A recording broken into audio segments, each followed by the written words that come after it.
Welcome to the Green Wisdom Health Podcast with Dr. Stephen and Janet Lewis, where you will learn about natural solutions to common ailments. And now, here are your hosts, Dr. Stephen and Janet Lewis.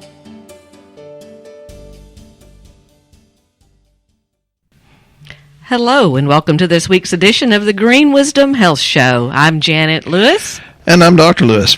And today we are honored to have a very special guest with us who is a local patient of ours and has a very interesting story to tell. So we thought we'd entitle this show, Chasing Health at the 11th Hour. But don't die at 10:30. Exactly. You know, Dr. Lewis talks a whole lot about how people wait till the last minute to start trying to get well when maybe they should have been continually doing something all along or noticing the warning signs of something's just not exactly right, but trying to get it back at the end, it's super hard, it's super expensive. Hopefully that person will be as good as they once were. And we're going to talk to a man today to help maybe inspire you, because I know a lot of times you guys think that we're just trying to sell stuff over here, and it really isn't making that big of a difference. It don't matter. Just go down to the local box store and grab your supplements, and it's all the same. What's it matter, right? Dr. Lewis, would you like to add something in? I'd always like to add something in. Yes, it matters because all women are not a good fit for you. Or if you're a woman listening, you've had a bad ex, you know what we're talking about. We were discussing, I don't know how long I've known Jimmy or how long he's known me, probably 20 or 30 years. I'm going to tell you this. You've heard me in the past say, you've got to have it in your head. You've got to have it in your heart. You've got to have the reason, the why, the need behind the need, the why. And Jimmy's about the toughest mental guy I've ever known. He's a pit bull, a pretty one. He gave me the look on it. Put your teeth back in, Jimmy. It's pretty hair, too. Here's the thing is some people come up with excuses, and some people just go ahead and do it. Jimmy's one of the doers, and I heard a rumor that I had motivated him to do it. I don't know what he can tell you, but now, here's a guy that's so mentally tough. I saw him. He set a world record. Okay. What he set a world record in? Jimmy, why don't you tell us what you did before so we have an idea? And how mental it was. I used to power lift, and back in 1988, I'm telling my age now, but back in 88, I was a power lifter, and I went to the Nationals, and I won the Nationals. I set a squat record. At the time, I was weighing 181 pounds, and I squatted 705 pounds. But I thought that I was in tune with my body back then. I took copious amounts of supplements, and I trained really hard, and I've just been hard on my body for the past 50 years. I'm 58 years old now. God, I thought you was only 40. Didn't you beat a guy or something that was like a lot bigger than you were or something? I've been doing that all my life, outdoing people that were considerably larger. I was very strong, but it was the training. It was the mental place. It was in my heart and in my head that I was going to do that, and nothing was going to stop me. I've raced motorcycles. I was a rodeoed through high school and college, powerlifted, whatever it is that I wanted to do. I tried to be the best at it that I could be. So you have to be mentally strong in your brain or spirit, and in your heart. I didn't have any doubts whatsoever that I could do that, and if I had any doubts, I don't think I could have been able to lift the weights that I lifted. That's the key, and we'll get further into Jimmy's story in a minute, but, the point is, it's not what you know, it's what you do. And Jimmy, once he makes up his mind, he's a doer. He doesn't give any BS excuses. That stands for bacon sandwich. No belief systems. It's all in his heart, in his spirit. he listened to me, and he got some pretty serious results. But I'm going to give you a little bit of a background. You know, he was a pipeline welder for years and years and years, which is a tough job in and of itself. And you've heard me quote research about welders get more heavy metals because of the toxic fumes they have. And, you know, I'm really good at pointing things like that out. You know, I'm going to try to be gentle here, Jimmy. But we don't really know what happens. You know, you talk about people getting heavy metals and working in that kind of atmosphere. You don't really know what happens to somebody when they do that. No, because it may be an accumulation of stuff for 20 years or more. Just one heavy metal, just one, is cadmium. And cadmium, you get that if you smoke. And I don't know why in the heck anybody would smoke, but, you know, some people do. I've seen some people much younger than me die because of it.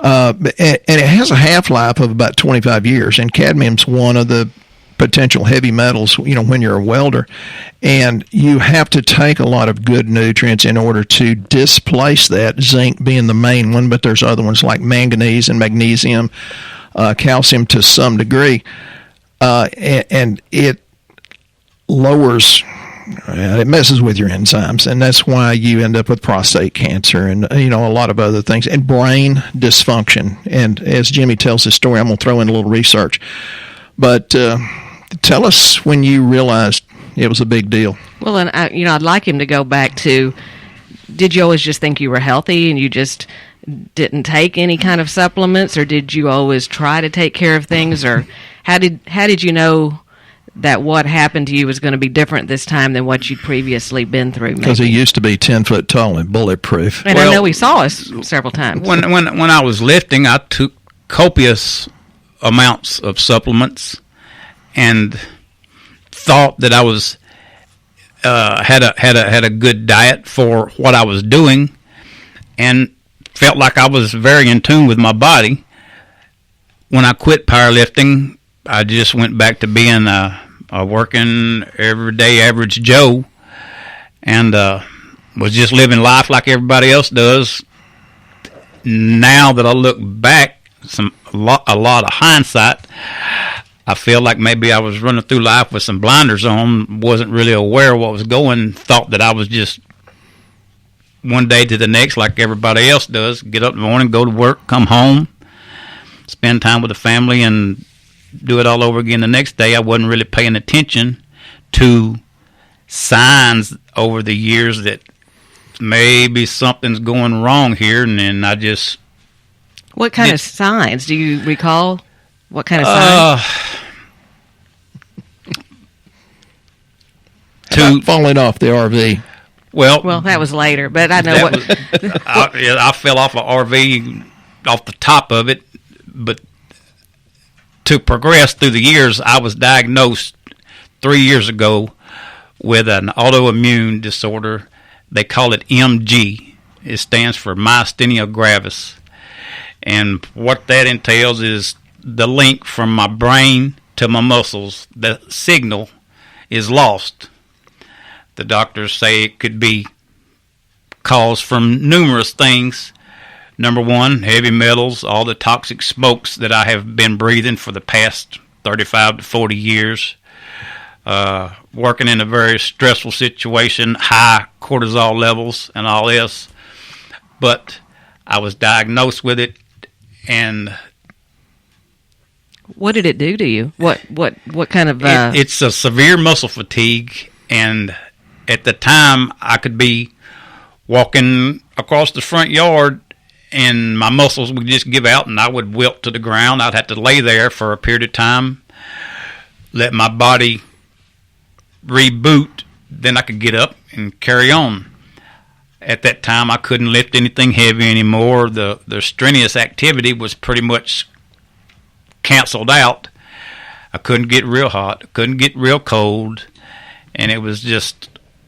Is that when you fell off the RV? That's when I was going on top of my RV. I was going up there to adjust the antenna, and I got right to the very top, about to climb on top, and everything just gave away. I ran my arm through the ladder to try to hold on, but I couldn't hold on to myself, so I fell and landed on a pile of scrap iron and broke some ribs and had to lay there. I couldn't move. About 15 minutes, my energy come back, and I was able to get up. And so it kind of came and went. You never know when it's going to come. Well, and, Jimmy mentioned stress, and he mentioned, breathing the heavy smokes. One of the things is, this is out of some research, the worst insult to the brain is stress, because the stressed adrenal glands, and that's pretty much all of us the last year in America, but stressed adrenal glands release cortisol. And if you get too much cortisol, it has a profound negative effect on the hypothalamus, which is the brain. And that lowers the part of the brain that it decreases your hormone regulation, and that comes from Journal of Natural Neurological Science and Journal of Archives of General Psychiatry. So this is not my opinion. The other thing that Jimmy's going to get into, I hope, in a little bit, is supplements and quality of supplements, because you have to have good B vitamins. They're not the same. Hypomethylation is lack of B complex, and that is one of the major ways the liver detoxes. A lack of B complex increases the rise in homocysteine, and that puts your heart at risk, your high blood pressure. That's a toxin that can affect any organ, and I mentioned the heart, but it also adversely affects the brain. It's been associated with strokes and neurodegenerative diseases, which I think that myasthenia gravis would fit in that, even though it's also autoimmune. Well, and I think, wasn't there a point, Jimmy, that you got to that you wound up being in the hospital? You want to tell us what happened that caused you to actually be hospitalized? Well, yeah. I had the myasthenia. I had been diagnosed for about a year, and I was still functioning. I was able to go to work. Like I said, I wasn't able to do the strenuous pipeline activities like I had been previous, but I was able to function. And I don't know if it was just everything in my body was not aligned like it was, and I wasn't taking any supplements at the time. I wasn't really taking care of myself like I thought I was. Well, I never have headaches, but I got a migraine. It was in my eye, and I didn't go to the hospital, and it continued to get worse, and it carried on. My eye swelled up, it bulged out, and I went to the ER. He looked like a Pekingese with on one side. Bulging eyes. The ophthalmologist, he put me on a high dose of prednisone, and I took that prescription until it ran out. When it ran out, I tried to get it refilled, and the doctor did not refill the prescription, so I carried on just like I always did. Well, 2 weeks later, I had a MG crisis, a myasthenia gravis crisis, and my body started shutting down, and my daughter took me to the hospital. I was there barely able to walk in. That's the last thing I remember. I woke up 2 days later in the ICU on a breathing machine. I can't lift my head. I can't move my arms. I can't pick up my legs. And I stayed in ICU like that for 11 days. They moved me to intermediate care, and I stayed there for another 21 days before being able to be discharged.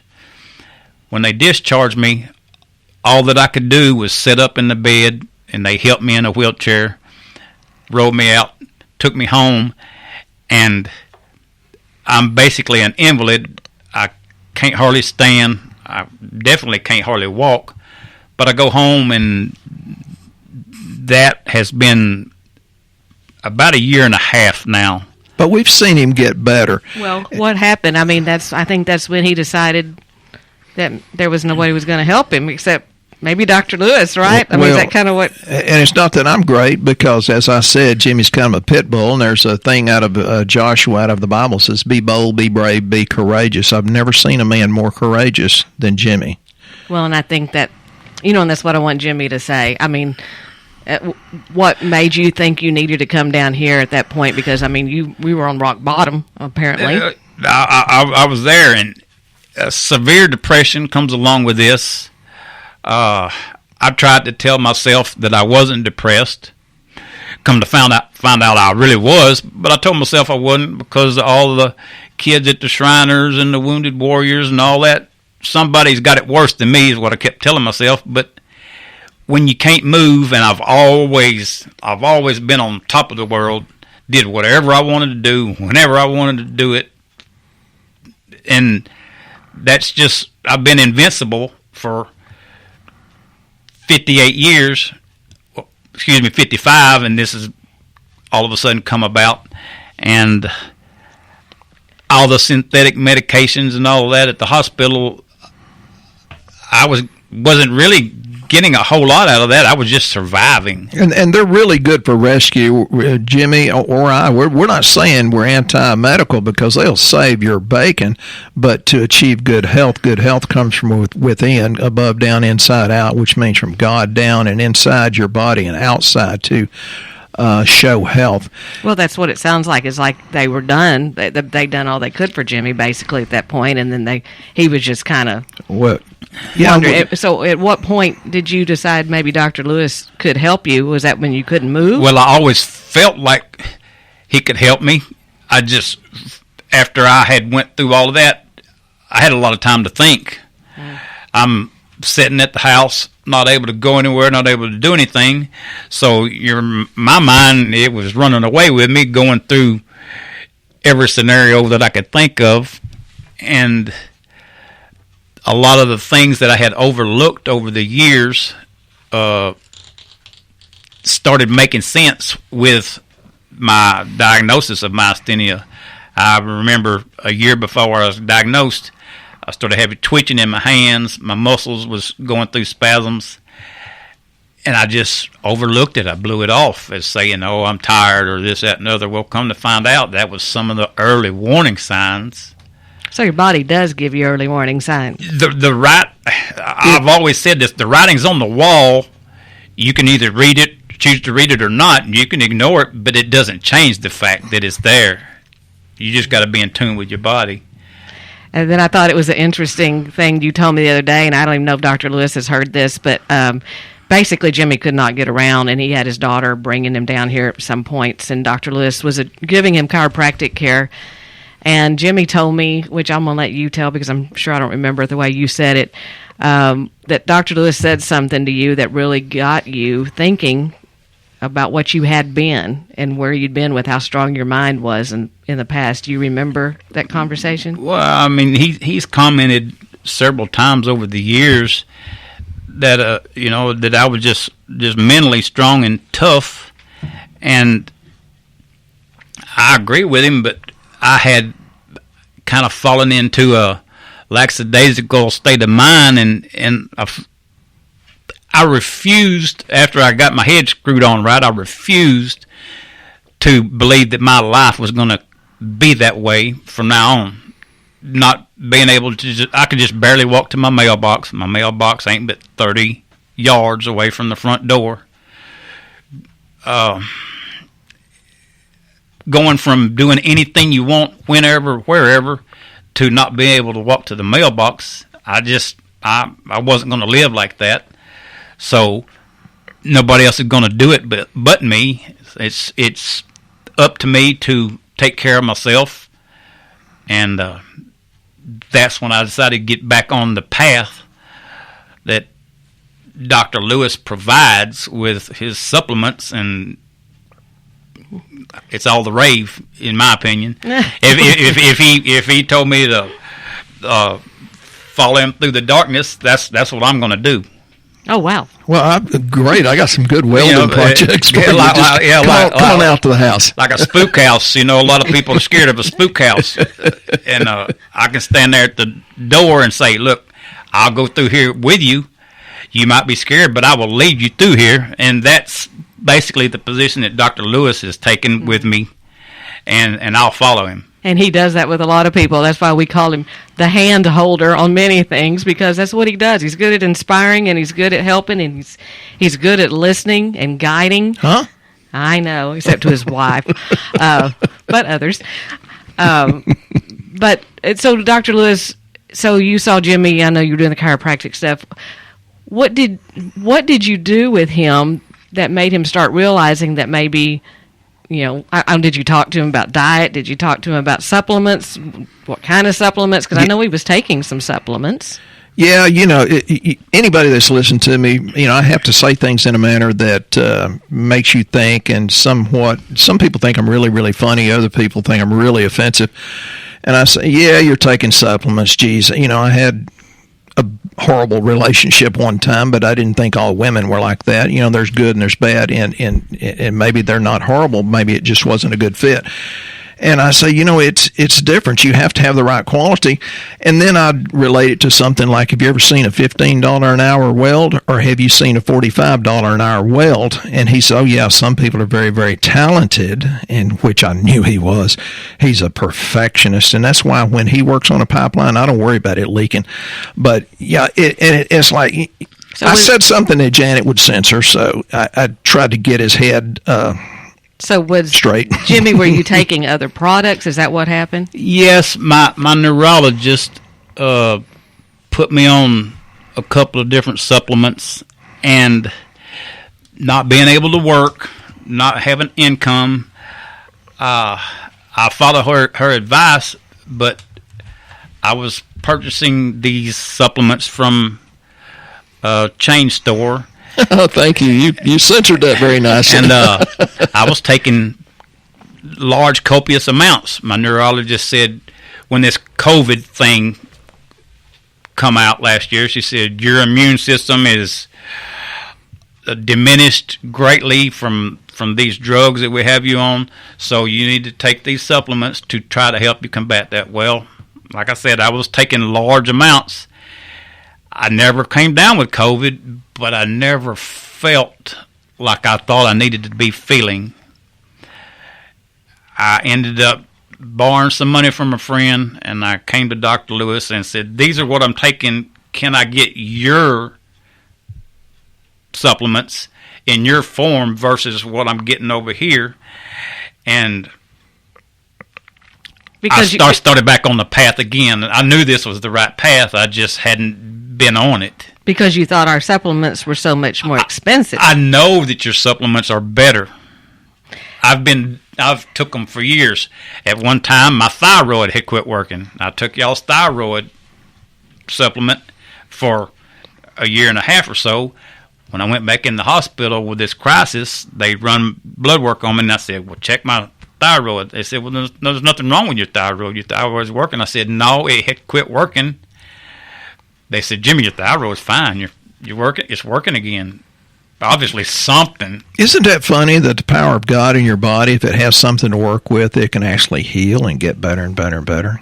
Well, my favorite part about Jimmy's story, which kind of really started changing things for him, because I can't tell you how all day long we hear people go, but I eat good. I'm eating right. I'm eating the good stuff. And grab your butt, Jimmy. She's fixing to chew on it. No, I'm just telling the story of how I recall it. Yes, ma'am. He tried to start doing.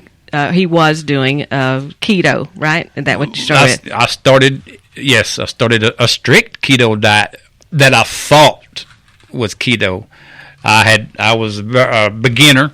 I was new at it, and going off of limited research and what have you, I thought I was doing everything great. Come to find out, I helped him find out. He came down here because he is on a limited budget, and he was asking me what he could do, because we have, if you've been on our website at greenwisdomhealth.com, there's a Dr. Lewis's hand-holding weight loss app that we have that guides you with right meals to eat, how to prepare them, and the ingredient list and the whole thing. Well, we had put Jimmy on one of those plans, not because he needed to lose weight, but trying to help his autoimmune issue. And he came in and said, but Triscuits aren't on any of this, is the way I remember it. And I said, come again? And he said, Triscuits. I have to have my Triscuits. It's part of my meal plan. And I think Jimmy thinks I'm a harsh woman now. I don't know. He came in to be adjusted, and he said, I think Janet could get a little harsh. I said, well, I've taught her to be that way and not get overlooked. But one of the things is, Jimmy was taking all this vitamin D, but his vitamin D wasn't really nearly as high as it should be. So, before our supplements, it could have been the bad quality of the supplement. But there is something in wheat which would be Triscuits. It's a wheat germ agglutinin. It decreases or stops the absorption of vitamin D, and what that is a lectin found in wheat. So wheat's one of the most toxic things you can put in your body. So that would explain why he had to take more of a supplement trying to get it in. Even ours. Exactly, because he was being blocked. But it was like, it looked like I had slapped Jimmy in the face that day when I told him when he couldn't have his Triscuits. Thanks for taking it for me, Jimmy. I didn't take offense to you telling it to me. I was just in shock that something that I thought was healthy that I had been doing rigorously. Come to find out, I'm going in the wrong direction. That's why we always need a coach, and I've told 2 or 3 people lately, they said, well, I have this, and this, and I said, well, who diagnosed that? They said, I did. And I said, hell, I can't even diagnose myself. And one person said, well, that makes me feel better. I said, well, I told my cousin in California. She said, well, I've been doing this, and this for years, and it hadn't worked. I said, have you ever thought maybe the diagnosis is incorrect? But I was so proud of Jimmy because I found out after that he actually went home and gave away his boxes. Gave away that toxic stuff to one of your best friends. I purchased several boxes and I took them all, which I gathered up all the foods in my house after I had considerable more research and reading, and actually got with the real program. Last summer I weighed 214 pounds. Mm-hmm. I weigh 172 today. Because he is getting healthier. We're watching him come back to life. We're watching him bloom, and I'm not going and bloom like a beautiful flower, not like a blooming idiot, but like a flower. I've been so inspired by watching Jimmy. I thought seriously that you guys all needed to hear his story so he could inspire you too. Because it's as he says, it's in his heart, it's in his spirit. It's not having excuses. Oh, I love Triscuits, but I'm going to quit them. And he's made so many good changes. He even gave away his oranges because he realized they were a high sugar fruit. Yeah, I love fruit. I eat cantaloupes, watermelons, apples, oranges. There's such a high glycemic index that it's not worth it to me. I would rather be here and enjoy, get better, start functioning again than just because I want some sugar. And you've been able to start working again, right? Well, I'm getting ready to do that. I've got a restaurant here in town. They let me come up and clean some tables, and it's a kick in the teeth, but I'm proud that I'm able to do it. Mm-hmm. From making he can go into motion and not lay in the bed. Lots of money a year to making very minimal, but I'm proud to be able to do that. See, and it wasn't, the money's great, but your health, it sounds like, might have been a little higher on the priority list now? Yes. I'm living a different lifestyle now. I'm still in tune with my body, or I think I am. I'm in tune a lot more than I used to be. Mm-hmm. He comes around us and hangs out and brings us lab work, and that's what we do, is low-cost lab work so that we don't guess at what's wrong with you.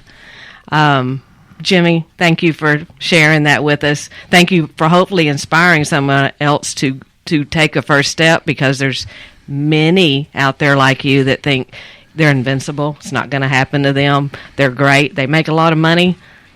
They'll just be happy if they just died at the end, and that's the problem. Sometimes you don't just die. Sometimes you wish you were dead. It's a struggle. It's a struggle. Folks, it's not always a disease of aging. It's almost never a disease of aging. It's a disease of accumulation, and you have to do something to increase your detoxification pathways. And I'm really glad that Jimmy trusts me. I don't know why.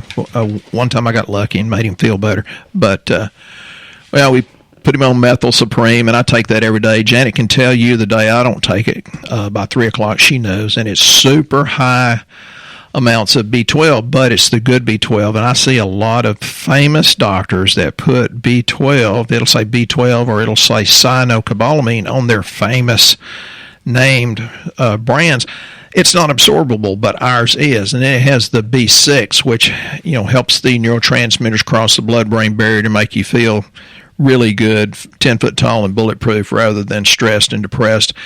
It has the right kind of folate, which is the 5-MTHF or methyl tetrahydrofolate, and then it has the betaine trimethylglycine that is a molecule atom donor to grab the nasty stuff and carry it out of your body. There's so many different things, and Jimmy's taken multi-element buffered C, and it's really, really, really, really good stuff. And I'm assuming he was taking a multivitamin from maybe the big box store, and we've since put him on one of our good ones. And, people think, oh, that costs a lot. You hear him say he's got to take out money to come in. And what I tell people, and Jimmy realized it after this, he said, I'm going to just start treating y'all like Walmart. I'm just going to come in and get a bottle here and there.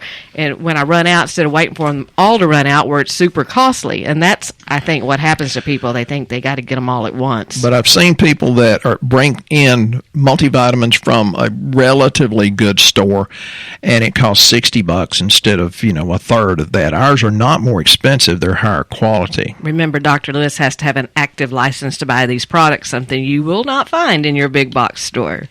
But Dr. Lewis, can you finish up today with the show and help inspire someone to take a first action?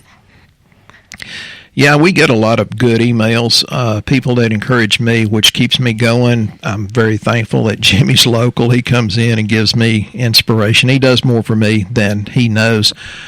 I would tell people out there, accept but the joy as truth, because there's a lot of things thrown around the last year or two. There's a lot of lies. Don't get caught up in that. If it's not joyous, do not accept it as truth. And this goes to Jimmy, this goes to Janet and myself and all of you. Sooner or later, you're going to have to live with the consequences of your doubt, or you're going to live with the potential of your faith. That's good. And for those of you that are new to our show and don't know where to start, go to our website, greenwisdomhealth.com. There is a health survey tab at the top. Click on it. It will offer you the lab panel that's close to your home to get started and start having a life worth living. Thank you again, Jimmy, for coming in today. It's a great show. We hope you have a blessed week, and we'll be here next time on the Green Wisdom Health Show.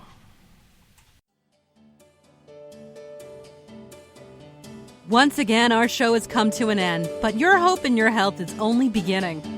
If you or a loved one are in need of a different outcome and are waiting for a brighter future, take the first step and go to our website and fill out the health survey. Please don't keep us a secret. If you know someone that could benefit from this podcast, please share this show with your friends and family. You are only one step away from a life worth living.